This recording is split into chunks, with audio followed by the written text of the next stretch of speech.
Okay, we are live. Yay for us. And You welcome, did it. everybody. Yes, there she is, the beautiful Nancy Hala. And I'm so happy to have you joining us. Now, I really have so much to say to you and about you, and I've just lost you again, but Oh no. I don't know. Did you see me now? Yes, well, we are definitely live on Facebook. Okay. Oh, okay. So I don't know.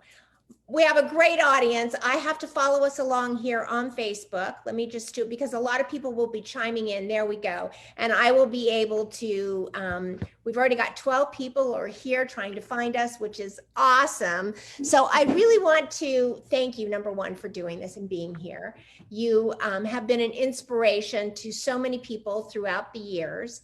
You are certainly an inspiration to me as I debuted. I just want to stand up just a little bit here so that Yes. everybody can see my beautiful logo and my fabulous, it looks like I'm feeling myself up, but anyway, we don't talk about that. My fabulous spread love like butter. And so there's just so much to talk about, but I really want to talk about you being a brand whisperer. And I'm trying to actually find this whole thing so I can, there we go. We've got 5 comments and let me turn down the audio. So Marla, can I ask you a question? Are we on split screen on Facebook? Can you see both of us at the same time, or both of us at the same time? Okay. And so listen to this. Cynthia Berman says, hey, Arlene Blute, who's adorable and funny. We have to just put her on a stage. She says, Arlene here, Andrea's here. Ruth Furman is here, and she says, Nanny Bubby and Nancy Hala, I am skipping my 5K for this because you are both fabulous, and I wanted to be here live. So that's really great. And Jennifer Tuttle. Ruthie. So I have to keep my eye on the phone for comments, but certainly a lot of people know who you are, certainly in our generation and or mine or yours. Ours. Yes, we're all ours, honey. Let's call it ours. We're in this thing together. You and me, Nanny Bubby. Yeah. Together forever. Teresa Anderson is here. So I just want to remind everybody, hopefully they invited a friend and they will put their friend's name in the chat and they will get entered into the tomato slicer. Everybody's seen me doing this. Hey, Lucy, how are you? Lucy's here. Lucy's always here. And just a little note about Lucy. Lucy was my stage manager and my camera girl back in the 70s when I had a talk show. And so she is still shows up every day and still shows up and she's like part of my team, even though she's now in Southern California, but I love that. So that's so sweet. So you work with a lot of women, and let's talk about women who have spent their entire careers doing a job. Job comes to an end. They start to get retired, and they really, they're empty nesters, and suddenly they have all this time on their hands, and they say, what is my next right turn? What am I doing next? What are you finding? Well, yeah, so that is the lion's share of the people that I work with are women in what I call the middle of life, right? So 50s, 40s, 60s, kind of in that middle period where there's been a shift of some kind, typically. Either it's that, like you said, empty nesters, the kids have been launched, or there have been changes professionally for them and or personally. And you know, what I also find is a lot of women in the middle of life have figured out a thing or two about themselves. Right? Like we are all on a little bit of a path toward personal enlightenment and awareness, I hope, ladies, right? And so you've figured out a thing or two about yourself, and maybe you've grown more confident in one way or another. And maybe those areas that are newfound passions for you or talents are not necessarily the way that you're making money, you know, and you'd like to make the shift. Because here's what we all know for sure. If you're doing what you love, and this is the cliche, but I don't care because it's true. If you're doing what you love, you're gonna have so much more fun doing it, and you're gonna make more money, and you're just gonna be happier and healthier in every way. And so what I really try to do is help direct the women who come to me, direct them toward that passion, you know, toward that thing that really lights them up.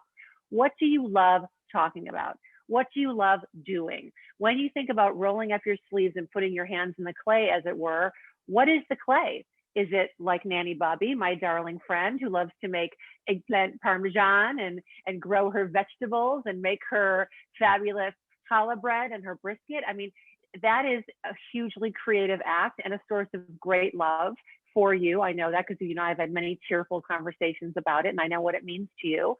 And that's where your passion is, right? And that's where your dreams are. And so when women come to me with this idea of, hey, you know, I want to start a brand, or I have this one idea and I was just thinking, or even women who are further down the road of an established brand, but want to branch out or deepen their message, you know, my first question is always the same, regardless of who I'm talking to. What's the biggest dream you have for this brand? What's the biggest dream you have for yourself right now? And that's the direction we go in, toward that big dream, because why not? And have you found that they're really reticent to actually tell you the biggest dream? In other words, do they start small because there's this feeling that I can't say it out loud because who am I to say it? Who am I to do it? In other words, Sure. let's talk about imposter syndrome, right? Yes, imposter syndrome is real. Up against the imposter syndrome, which is, I think, what caused my tearful cry so much, is I just couldn't say that I love this cooking thing. And who was I when there's all these great cooks out there? Who was I to decide that I was going to bring energy and fun and a different switch to this idea of cooking? And right. how did you get me over that besides forcing me into tears? Besides making you cry all the time? Yeah. No. So yeah, so this is a very common thing, and it's you know, here's the truth. It's very often a female trait. This trait of, you know, why should I be the one who does it? I'm a fraud. I'm not good enough. I'm not as good as that one over here or this one over there. And listen, here's the truth about comparison. Comparison is a dream killer, because there's always going to be somebody who's further down the road, because that's just the truth about life. You're further down the road than somebody else. Somebody at home right now might be sitting and watching your adorable Facebook and Instagram shows every single day and saying, well, I'm not as good as she is, so I shouldn't even try. There's always someone to compare yourself to, but don't let comparison be a dream killer. Let it be a source of inspiration. When you look at the Barefoot Contessa, Ina Garten, who I know we both love, Nanny, you and I, Nanny Bubby, both love Ina so much. And she's amazing. I mean, I have every single one of her cookbooks, and I think that every one of her recipes is foolproof. But that doesn't mean that you, in your own Nanny Bubby realness and joyfulness, shouldn't put your toe in the water, shouldn't do your thing. I mean, because you each have a different angle, a completely different angle. And so, yes, regardless of the industry, regardless of where the women who come to me, they're my clients, regardless of where they are in their brand journey, everybody is a little bit halting, you know, if they're a little resistant to say what the big dream is. And that's why I ask it over and over again. What is the real big dream you have? If there were no restraints, you know, no holds bar, sky's the limit, what do you see for yourself? And that's where we start, because when you shoot that high, when you shoot for the moon, listen, if you land on a star, you're still doing really well. Right. And that's how I approach it. Just like, tell me. And you know what I really try to do, honestly, is create a safe space for the people I work with, for them to say, you know, what they really, really want and desire in their heart of hearts, the thing that gets them teary-eyed and makes their heart pound. And it's a safe space, like we can talk about it. So there's almost like a therapeutic element to it too, because once you say what you want, once you really talk about your dreams, it's hard to turn away from it. I remember once you really put it out there, it was like, that's what we're doing. It's done. We're going to get you a little apron. It's going to say Nanny Bubby, spread love like butter. It's done. So I want to say two things about that. One of my top fan, it always says top fan next to her name, Roseanne Heidemann. Roseanne is somebody that I knew years back in the broadcast business, who is retired, living up in Sun City. And 2 years ago, she started painting, had never painted in her life.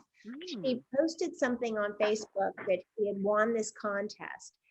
And it was the most beautiful thing I had ever seen. And I could not fathom that she had never painted a day in her life until just 2 years ago. And maybe at the time that was like a year and a half ago. And so, you know, so many women in this middle of life stage are finding a renaissance of their artistry, of their talents, of their heart, because they actually have the time to do it. I know you as a single mom were so busy, right? You were so busy supporting 2 children. It's a very difficult thing. You really didn't have time to discover your true self, but strangely, you actually started working in your true self at a very young age, didn't you? Yeah. Well, I mean, for me, yes, I was a single mother when my children were 4 and 8, that's, and so I was very much driven by just, the need to make life work, right? Knock the mortgage out every month. And it's not to put just a small point on it, but it was like, there was a lot to do.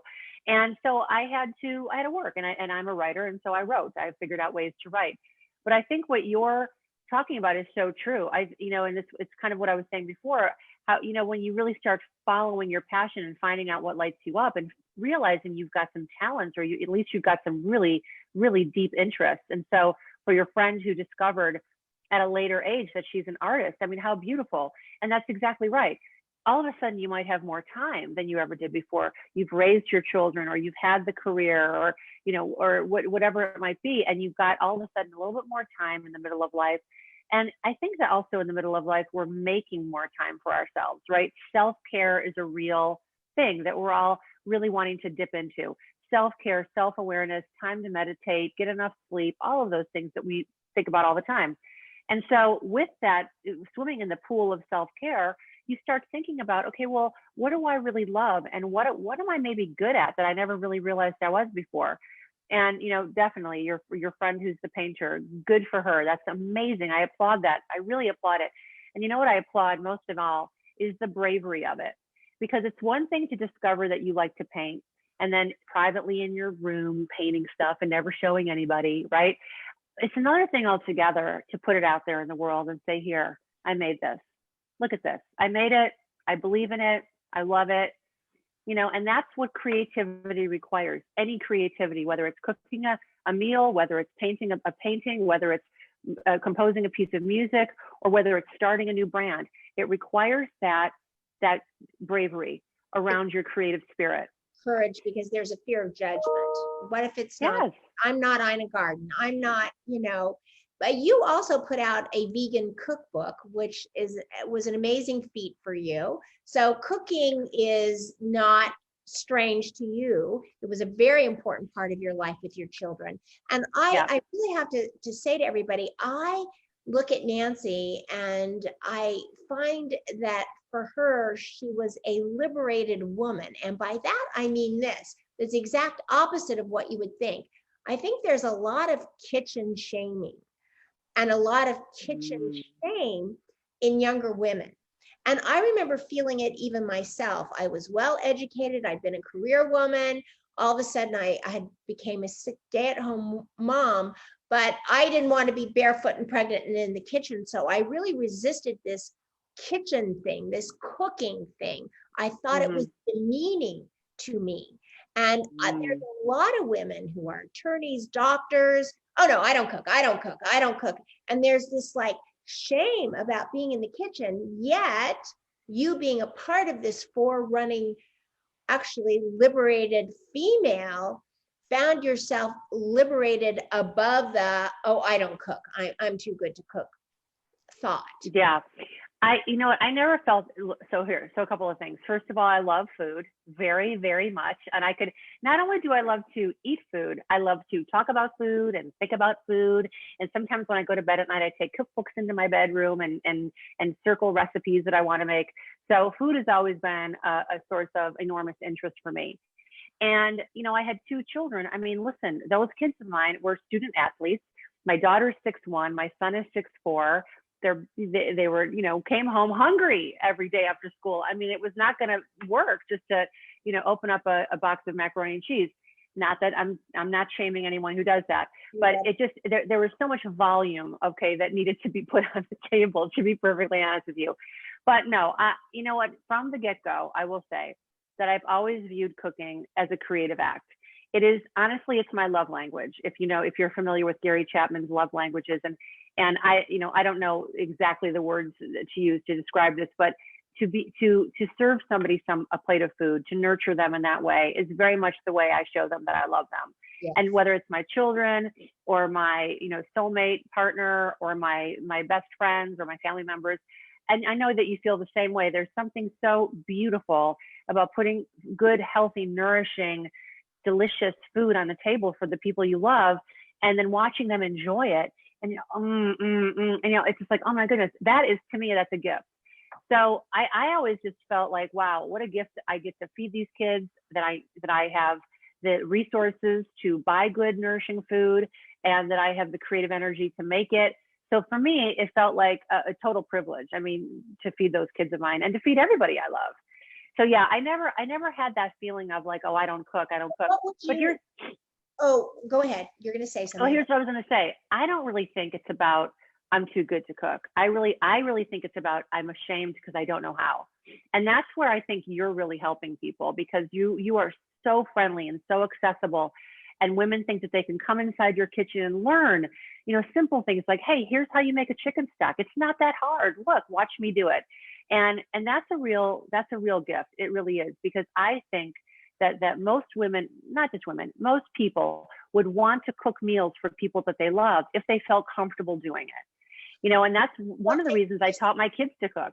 Well, I want to tell you something. Where else, and this was part of my issue, why I could not cook well when my kids were growing up, is because what else do you do in your life if you happen to be the cook for the household, where every day you are being judged? Oh, this is good. Oh, this is terrible. Oh my God, this is, and I would be so nervous about whether it was going to be good or not, that it was horrible. Harmony says I cook the same thing every night. And I guess I did. But I never had a cookbook. I never had a resource. I didn't know what to do. And it was really hard for me. But the judgment of it all, certainly I've let that go. I mean, sometimes I've cooked some things and they were horrible, right? But I know we laugh. Yeah. That's part of the laughter of a kitchen during the night, right? Yeah, listen, absolutely. Well, it was so funny because just the other night I made meatloaf, which is actually one of my specialties. I love it, and I love a good meatloaf. I just love simple family food like that. The night before, I made a chicken parmesan, and Alex, my son, who's 28, he happens to be here with us for a few weeks. So I served the chicken parmesan, and sweet David is like, "Oh, honey, this is so good. It's the best parmesan I've ever had." And I was like, "Oh, good." And Alex is like nodding, mm-hmm.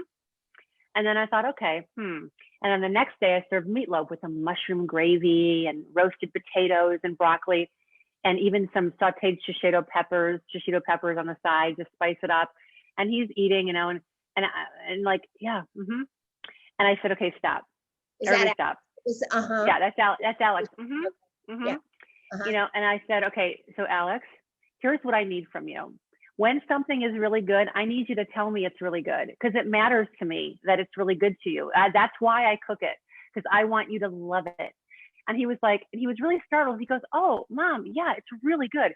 I go, but let's talk about it. Let's talk about how good. Do you really like it? Do you like the gravy? He's like, "Mom, it's really, really good. I love it." I go, let's go back to last night with that chicken parmesan. Was that really good? And he goes, "Yeah, it was really good." I said, "Okay, I just need it." And it's not validation or even like ego. It's more like I need to know that the thing I'm doing for you has been received and you really like it, because that makes me feel so good. But I really think that women and men everywhere should have that conversation, because exactly what you said, don't be afraid of, judgment or fear of, is it going to be good enough? I mean, when it's good, tell me it's good. And listen, there's going to be some failures, then it's not good. Okay. But the more positive reinforcement you get, the more apt you're going to be to try new things. Right. Are you listening, Tom? Are you listening, Russell? Are you listening? Are you listening, Connor? That's great. I just want to say, Jennifer Tuttle just wrote in the chat. She said, because we were talking about artists, and she said that both of her sisters were artists, and it missed her. Well, it did, I guess, but she's also a very, very brilliant businesswoman. And so, you find that sometimes, well, they're comparing, I wasn't as good as my sisters in artistry, but your sisters were probably not as good as you in business, or, and there's just so many different ways that we can express ourselves. And yes. Business is, as much a creative act as painting. And I always thought that the fact that I couldn't paint meant that I just wasn't creative. Like I thought that you had to be a painter or a writer or a musician to be creative. If you didn't fall in one of those 3 categories, you're not creative. But come to find out, in my 60s, I learned I was creative, and I am. I know, and doesn't that feel good? But I agree with you. The woman who wrote in, she's great at business. That's an amazing talent. That's an incredible talent. And it's interesting. It's analytical, it's intellectual, and you have to have a lot of emotional awareness, right? And awareness of other people to be good at business. You've got to read people. You have to have an understanding of like human psychology and dynamics. There's so much that goes into it. So I don't believe in dismissing any talents, whatever talents you have are there for a reason. They're part of your DNA. They're part of your destiny, right? And you can turn away from them, and you can try to dismiss them. But the truth is, they're there. They're always there, and they deserve to be honored. So whatever you're good at, it's there for you for a reason, and that's why to turn toward it is going to bring you the most happiness. That's what I think. And yeah, Marla, look at you. I mean, you're just like zooming with like happiness and zest for life. And I watch you on your shows and you just seem so happy. You know, it makes me happy to watch you do your thing. And that's really the gift, right? That you're like giving other people that happiness. Spread the energy, spread the good energy. I love that. Well, let's spread the love. Yeah, let's spread the love like butter. Well, it's so funny because I started 2020 in February on the TV station that I do, Let's Get Cooking, every other week. And the very first thing that I said, I don't know if I ever told you this, but the very first thing that I said on that show is that butter is the sexiest thing we eat. And I spent two shows last year on my first 2 shows talking about how sexy butter is. Why is it sexy? Because it actually melts at body temperature. It can be in baking goods. It can be in cooking goods. It covers all the spectrum. It's always wherever it is. And I always say to everyone who comes to see us is, look, take sugar out of your diet, but don't take the fat out of your diet. The fat in so many ways is so good. And when you eat non-fat, what has happened is they have taken the flavor out and they've had to add flavor back. And how do they do that? They do that with sugar. Sugar is poison. It's okay. There's a time to feast and a time to fast, but you don't need to be eating sugar every day as a replacement to fat. And so put butter in everything. So then, but this thing, so Lucy said, I just want to say this, she said, our individual strengths are the yin and the yang in our lives. And that's true. That's so true. Thank you. Thank you, Lucy. That's a good one. That's a good one, Lucy. And I also want to say this to my assistant upstairs, my business manager, Brenda, who is taking down names so that we can have the drawing for the tomato slicer, is I just want to tell Brenda that whoever is here today, I don't care who it is, whether they brought a friend or not, just put everybody in the chat who is here. We've had over 25 people tune in today, and we're going to take everybody's name and throw them in the colander because we're using that instead of a hat. And no matter whether they brought a friend or not, these people actually are here with me almost every single day, Nancy. They are so beautiful and so loving and so fun. So everybody that came today gets a chance to win this fabulous tomato slicer. Okay. Also, I want to just shamelessly plug our Happy Spice cabinet. Did you get the Happy Spice cabinet email? You didn't. I don't think so. I don't think so. Tell me everything about it. What is it? Oh, well, so I published the 19 essential herbs and spices on Monday. And you can go in, and not only is there a list of the 19 top herbs and spices to have in your spice cabinet so that you could cook almost every recipe, but I defined, for lack of a better word, each herb and spice. As an example, basil is part of the mint family. Rosemary is part of the mint family, what country they originated in, and what you would use some of these spices and herbs in different dishes, what they would go good in, as an example. And so there's 19, if you will, definitions, for lack of a better word. Wow, Marla, good for you. That's some good content you're churning out over there, Nanny Bubby. Oh, that's pretty good. Part of the Happy Kitchen series. And so we have the Happy Spice cabinet, the Happy Fridge, and the Happy Pantry. Happy Fridge and Pantry have not been written yet. I'm in the middle of working on them. And all of you who are here today, if you will, just put in the chat, what are the things that you absolutely have to have as, thanks, Roseanne, thanks for that, that you have to have in your refrigerator. So I live in the Southwest. There are things I put in my refrigerator that you do not have to put in your refrigerator in the Northwest, right? Like I have to put ketchup and mustard in my refrigerator because if it sits out, it's, you know, it's 115 degrees out. And even if you have the AC on, you know, so eggs, butter, cream cheese, what are your top things that you absolutely cannot live without unless they are in your refrigerator when you're cooking? So I'm just throwing that out there as something for everybody to talk about. That's a good one. Well, for me, listen, for me, it's butter. Butter. I cook with butter too. I believe in butter. I cook with butter. You know what I also, you know what I really like though? I really like ghee lately, clarified butter, which is very good. And that's shelf stable. You don't need to put it in your fridge. I do here though. Like here, I don't trust it out. It's That's here. Okay. Yeah. But where you are. And what do you use ghee for?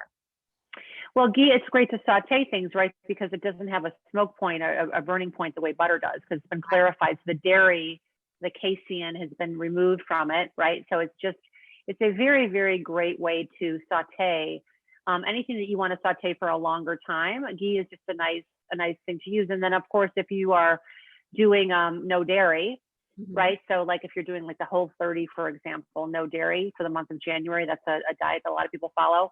It's ghee is not dairy. So clarified butter is not considered dairy. So you can use it and not be consuming, because it's the casein, the casein, I think it's spelled, that's removed.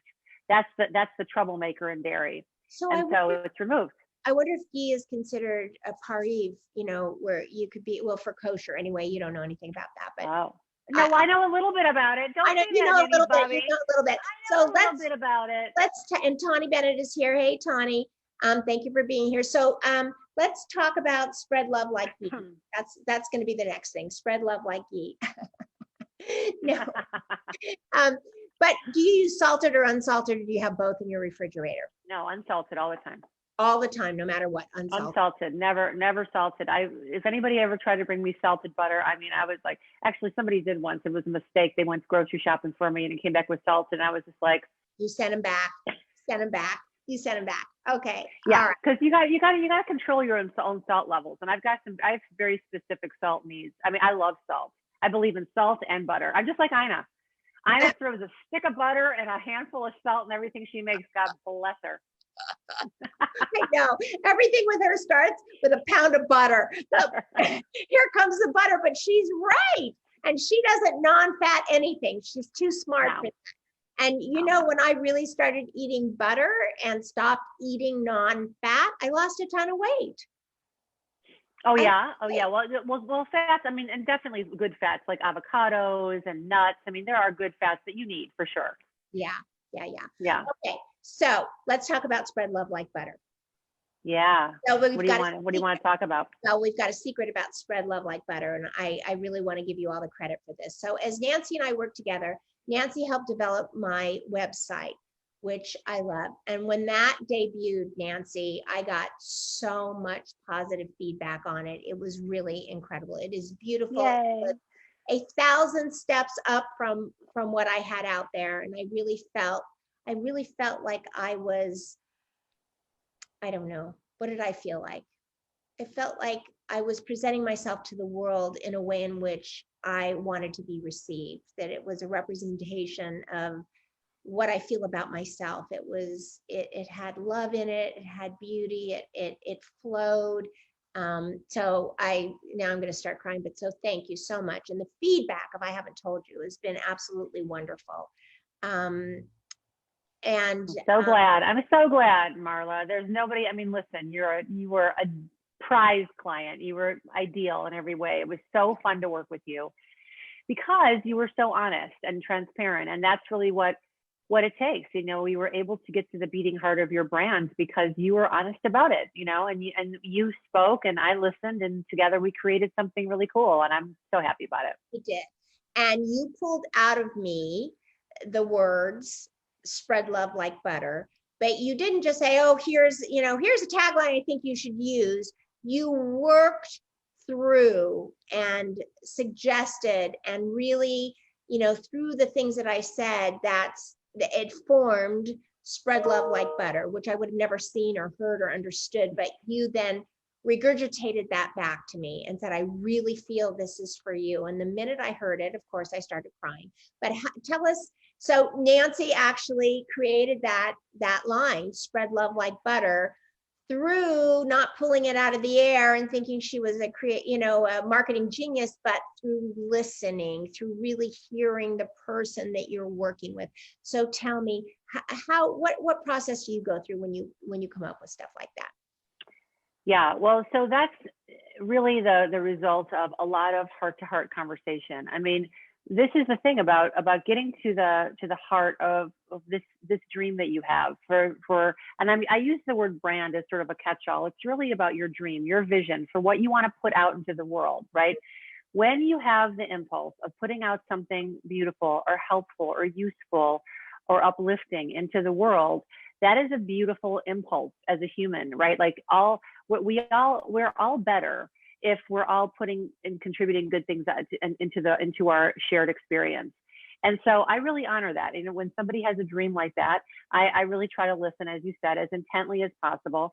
And one of the things you said, and you said it repeatedly and in different ways, because we talked about your kitchen, we talked about your garden, we talked about gathering around your table, and we talked about what all of that really meant to you, on a very deeply personal level with the people that you love in your life and the people that love you. And we talked about how you really wanted to pass along this awakening in you of how you can bring your family closer and help them gather when they come home to themselves. If you remember, you said at some point, I really want to bring families home to themselves. And you really wanted to give, young mothers and fathers a way to be in the kitchen with their children, and helping them cook and understanding food and understanding where your food comes from. Just like you happen to know that rosemary is part of the mint family. I never would have guessed that. But it's interesting, right? And it's all part of how we live as people. We need food to live, and it's all about gathering and sharing that experience together. So you said, I want to bring families home to themselves. And I thought, oh, that's what a gorgeous wish, right? I mean, what a beautiful thing to wish for, not just for your family, but for families you've never met and never will met. You just hope that everybody has that ability to come together around food and gathering. And so when we got to, what I wanted to say about you, and you did tell me that thing about butter being sexy, but that was in a different conversation. I just kind of tucked it away in the back of my mind because I was like, we're not going to use the word sex in the Nanny Bubby brand ecosystem. Okay. But I liked it. I thought, oh, that's kind of fun because she's so snappy, this Nanny Bubby lady with her cute pink outfits. And, I just liked your vibe. So I wanted the tagline to feel like it captured your sweetness, but also a little bit of your sassiness and, just sort of your point of view. So butter was hanging out back there. And then this idea of bringing families home to themselves and really spreading that love. So then I thought, spread butter. Let's spread love like butter. There you go. And there you go. And the minute I heard it, just so all of you know, the minute I heard her say that, like, I loved it, but I cried first. I literally, I remember that I had to stand up. I couldn't catch my breath. And I stood up and you were like, well, what do you think? What do you think? But I couldn't even talk. I'm like, oh my God, that's so beautiful. I love that line. And just so you know, everybody that's here every day, what do we do at the very end? I go, okay, ready, everybody? On the count of three, join me. And we will do it at the end. And we count to three, and then we all say it. So that's going to be lots of fun, especially to have you do that along with us. And I really wanted to give you that joy and see so many people. A lot of people, will reach out. I mean, they were using this line, spread love like butter, so much, and everybody really appreciates it and really enjoys it. So I'm so happy. Pleasure. You should have pleasure and see I do. the fruits of your labor. Yes, to see the fruits of your labor. I do. Well, listen, there's nobody better than you, Marla, to make me feel so happy about the work. I mean, you really do. You always, every single time I talk to you, it's something lovely that you're saying or doing for me. So, I mean, what a great thing that is. I appreciate you so much. Well, thank you. Thank you so much. So we just got the colander down here, but I just wanted to say two things. Number one, Nancy is having a big birthday tomorrow. So I wanted to wish her a very, very happy birthday. And Thank you. we are both January girls and both in between, you know, how many days? 12 days between us, right? 12 days between. Oh yeah, that's right. Right. Because the difference between we're right in the middle of each other's birthdays. Yeah. We figured that out the other day. Yeah, that was fun to do. And I wanted to say this. Oh, everybody's wishing you a happy birthday. So you can check back. Thank you. So look at all of that. So, you know, we've got so many women. I wanted to try this as a little game, and I thought maybe you could participate in the game and everybody would listen along and everybody would find their word. So I learned a technique where I drilled people's purpose down to one word.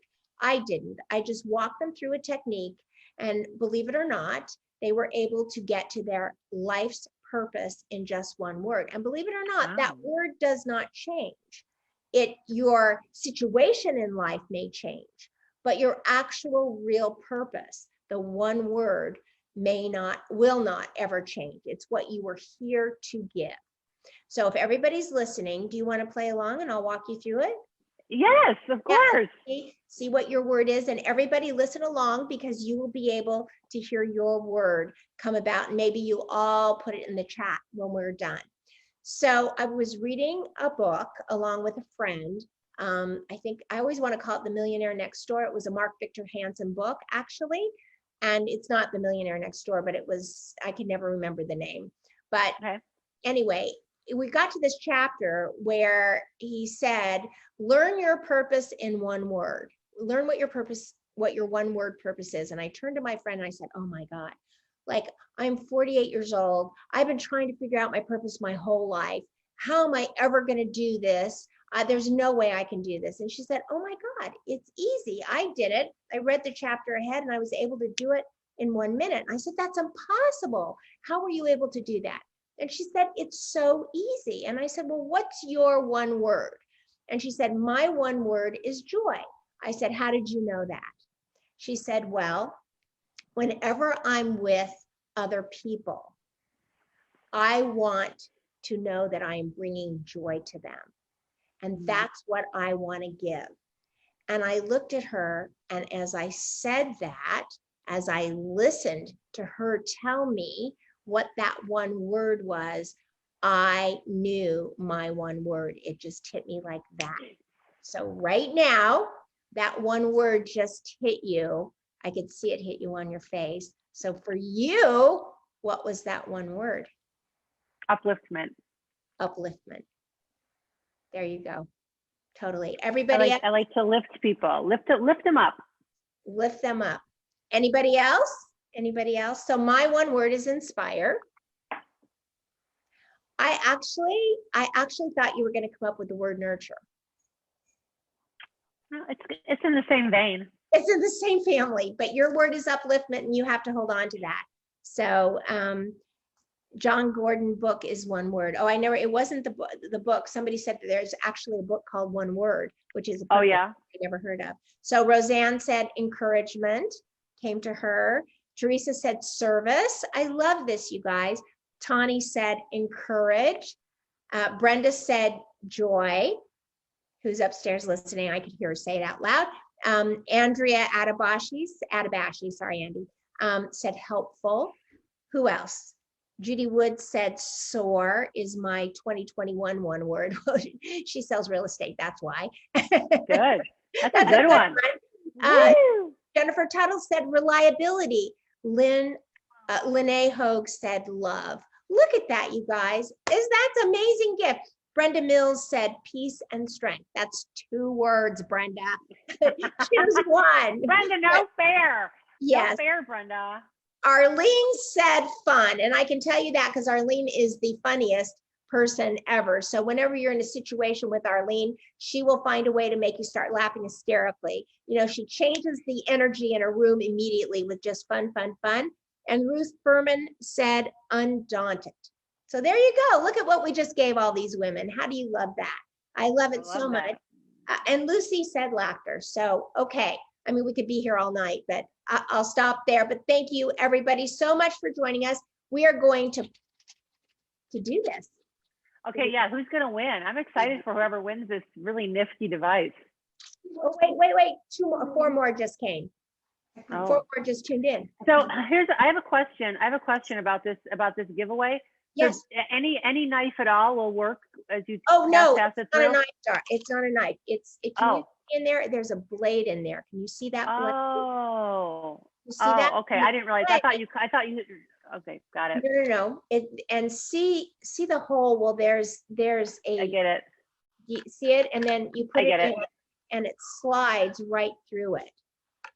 Isn't that great? So do you want It me is great. to do it once for everybody before we? Yeah, and then- do it. Yeah, do it one more time because you did it on the little promo. But Yeah, I know. It was a little fast, wasn't it? okay, so these are cherry tomatoes. Our cherries, and even these really tiny, like these are a little tinier than the cherries, but they still they'll cut. Those are grape tomatoes. Little grape. Speaking of which, can you see these tomatoes behind me? Those came out of my garden on Sunday because it snowed here. Did you hear about it snowing here? Yeah, well, yes, I did. We talked about it. Yeah. And by the way, I'm jealous of your garden because mine was a total flop. So next year I'm gonna need you to help me. Oh yeah, it was a flop. It was a total disaster. Oh no, well, you know what? You know why? Nothing worked. You want to know why it flopped? Because you got your sun hats too late in the season. That's what it was. Yeah. Okay, ready? Let's see this. Yeah. There we go. And then here they come out, just all sliced. You see that? That's amazing. I really like that a lot. It take you to take a knife and cut through every single one of those. And I have a pasta salad where I put all these sliced tomatoes in, dozens of them. And everybody's like, oh my God, how long did it take you to cut these? Oh, I love doing it. It's not a problem. Don't worry about me. Don't worry about me. I love to do it. Listen, and here's the truth. I always love to slice a cherry tomato too. I don't like them whole in my salad. I like them sliced because then you can get the salt and pepper and vinegar and oil in there. Yeah. And so they're better sliced. So that's a great tool. Yes. Well, I'll send you one. Marla. Okay. No, who's going to win? Look at your cute wrist, by the way. I like all that jewelry you have on your wrist. You're so cute. Oh my gosh, Cynthia Berman won. Okay, let's do Cynthia, congratulations. All right. Okay, ready? I bet she's so excited right now. Lene. Oh no, yeah, Lene, right? Lene Renda. Lene. Is that Lene? I think that's Lene's middle name. It wasn't, yeah, it's Lene. She's got 3 names on here, right? That's why it confused me. Okay, I want to do a third. I look. I'm not supposed to look. Whoops. You took that one up. Stop it. Thank you. Marla, you are so ethical. I know. Well, I looked and I'm like, I can't choose that one. Okay. Who is this? Arlene Blue. You won also. And I'm also, oops, Arlene, let me get that out of there. Oops, Arlene. And also I'm going to give one to Roseanne and Lucy because they are both my top fans. Like when they come up, it says Lucy and Sulaco and Roseanne Heidemann both are top fans. They're here every day and everything. So I want to give them both. So all together we're giving away 5 and you're the 6th. And so there you go. Yes. That's so nice of you, Marla. You're so sweet. Oh my gosh. Sweet like Spread tomato. love like butter all the time. Yes. That's what you do. So, Nancy, thank you so much. I appreciate you. My pleasure. It was great fun. I'll see you on Saturday. And right? I'll see you on Saturday. And yes. Roseanne's so excited. Lucy's so excited. Everybody's excited. So while we're excited, as we sign off, we are going to say together on the count of 3, go out and 1, 2, 3, spread love. Spread love like butter. There we go, everybody. Thank you, Nancy, so much. I appreciate it. Love you guys. Bye, everybody. Bye, everybody. Mwah. Ending now. Maybe I'm ending for all.